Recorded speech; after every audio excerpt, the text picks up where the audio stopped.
The Civil War ends in 1865, and the Union Army celebrates with a triumphant parade down Washington's Pennsylvania Avenue. But while the fighting is over, conflict continues through the era known as Reconstruction.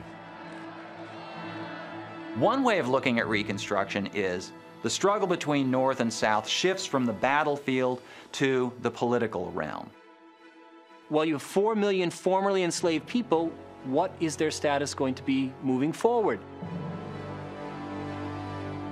The U.S. government sends the Army to occupy the South and passes 3 historic amendments to the Constitution. The 13th Amendment abolishes slavery in the United States. The 14th Amendment grants birthright citizenship to freed slaves. And the 15th Amendment provides freed slaves with the right to vote. One of the striking things about Reconstruction is how within a very short time, after the end of slavery, Southern states were electing black officials. They were electing governors, they were electing members of Congress, they were electing local officials.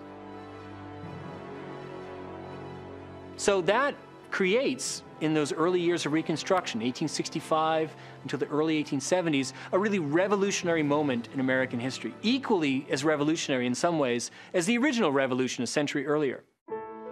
But Reconstruction also brings widespread corruption, abetted by Northern carpetbaggers who come south to take advantage of the situation.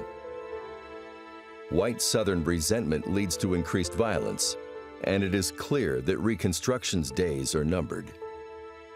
As soon as the North decided, okay, we've had enough of this conflict, we've had enough of trying to tell the South what to do, then Southern blacks would be thrown back on the mercies, and they weren't very merciful at all, of the Southern white majority. Reconstruction finally comes to an end in 1877 when the last Northern troops are removed from the South.